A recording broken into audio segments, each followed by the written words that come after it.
What about the servants? They used to call young adults. Right now, people they say, "Wait, you just mentioned servants. Did the servants build the city?" No, its population used to pay taxes, you know, with work. That's what they built. Those Inca trails, those Inca cities.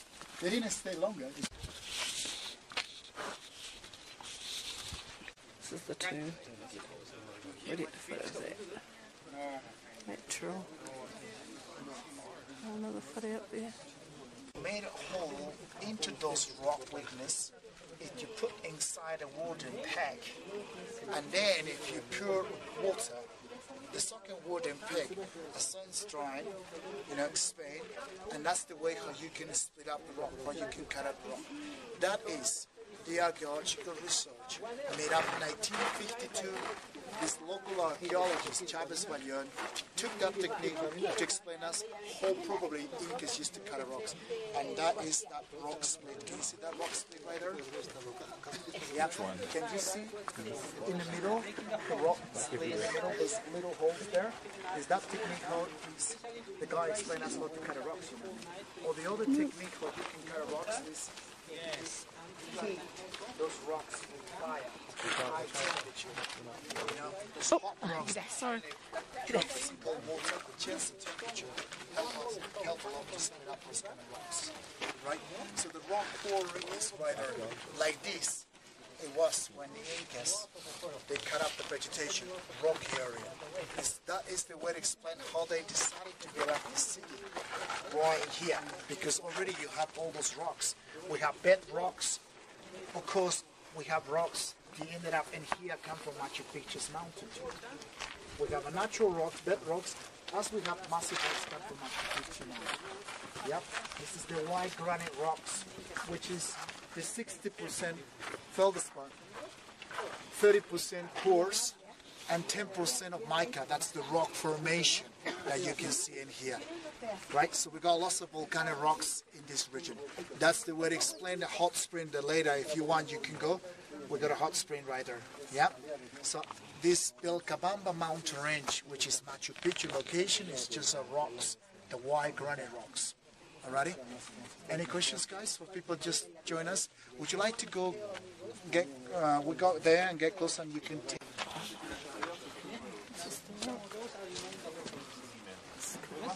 Okay, amigos, now we go to the second temples, and then we go a little bit up. This is the slaughter hut. Okay, vamos guys, eh?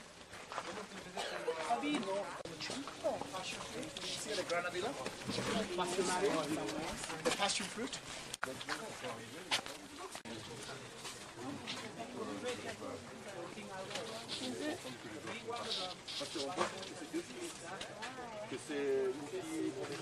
To go hunters, looters, you know, if they find it all on silver. Temple of the Three. Yep. Should we walk that? This is the altar.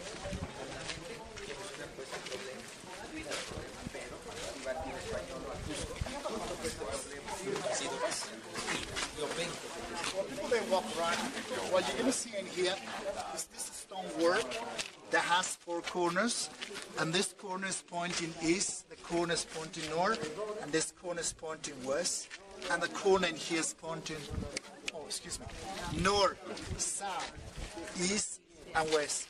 Please, if you have a compass, if you put it right in the middle, you will find the directions. So it's that kind of stonework related with this Southern Cross. That's the way all the local guys in here they explain. If you see in the south, you will see the 4 stars, and one star is longer. And that is how we have those corners right. Very important to explain. Those corners that we have in here is right that direction is south direction, west direction, and the corner in there, north direction. So if you have a compass, it's good to put it right in the middle and you will find the direction. To the Incas, they knew east, west, south, north direction, no, exactly that way. They used to follow the sunrise, and they used to follow the sunset. To know where exactly south, they used to follow the southern cross. Yeah, it's kind of knowledge that already we forgot in the cities, but yeah, that's the way. This corner, but after we have this sundial. With the Inca people, perhaps in here they place all the offerings, all those Inca treasures come from all those different regions, you know. I mean, if pilgrims come to Machu Picchu city, probably in here they left all the offerings. Imagine those rooms, completely like shining gold and silver offerings. That's what they named the room of the ornament. Okay? But another name, the new name, you know, as archaeologists, they come in here and change it. That's the problem here. The new name that we have is, others, they explain, let's call the Inca vestry. Kind of special place where the high priest, they used to drink those special hallucinogenic stuff.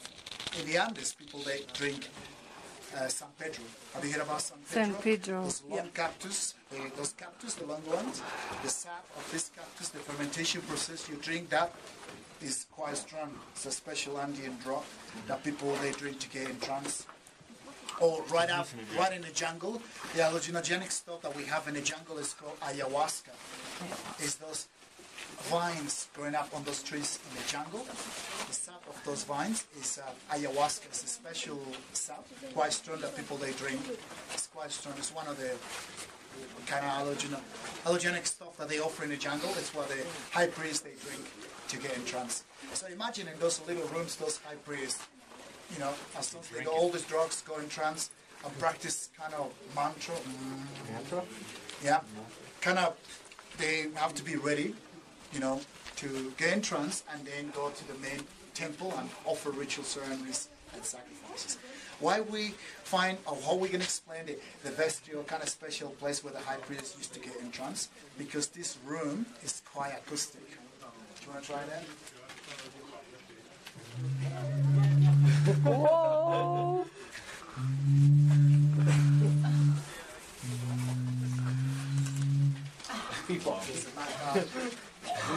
Right, so not to make confused, we have two names, the room of the ornament or the Inca vestry, or kind of special place where probably the high priest used to drink those drugs to the entrance and then offer those ritual ceremonies in that main temple. This room is just behind the main temple.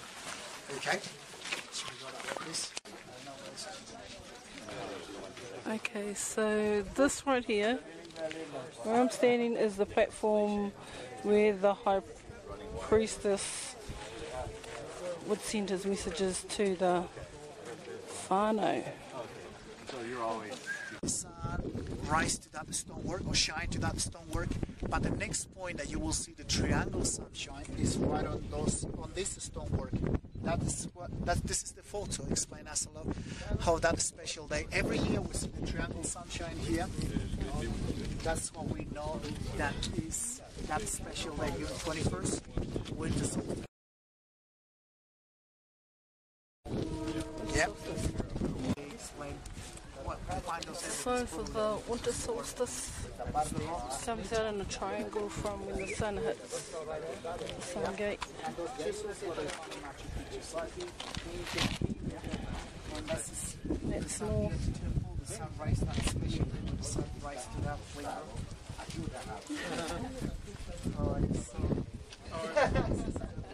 Those are the artifacts that are I know, the random clearing. I know, but they try to like snap your photos while it's clear. Here? Yeah, I don't know how. Turning on and off your camera. Yeah, but ours I thought I was smart by ours turned on. Yeah.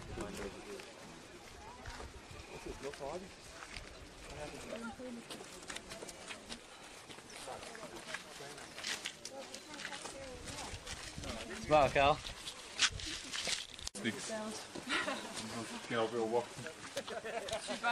On lots of evidence. Vabbè, però abbiamo tante ore, Potatoes, corn, non ho tanto tempo da perdere. quinoa, and stuff like that. At the very bottom of these terraces, guys, the circular ones, we have temperature of 32 Celsius degrees. Very bottom, very warm, yeah? Very top, 16 Celsius degrees. In this way, guys, you know how to change the temperature in these terraces. Right? The same here. the very bottom, the terraces, you know, the temperature is going to be much warmer. Up here, a little bit cold. Before you go down? Let's go and see the Yeah, okay, ready? That's the next one. You gotta take long, strong legs now.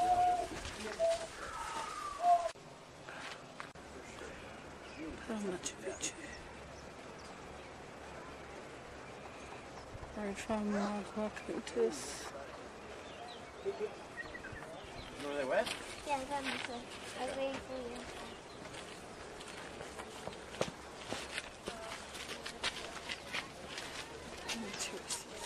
Interesting colors.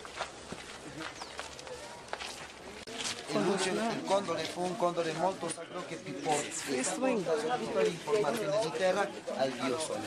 Per quello che loro hanno fatto un dio in questo posto. Non soltanto un dio, loro anche hanno fatto una tomba inca, era un cimitero. No, no te digo.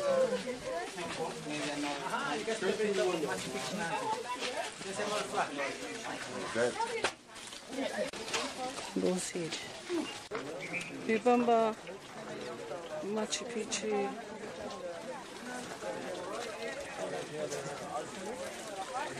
Really nice. So, Scout House.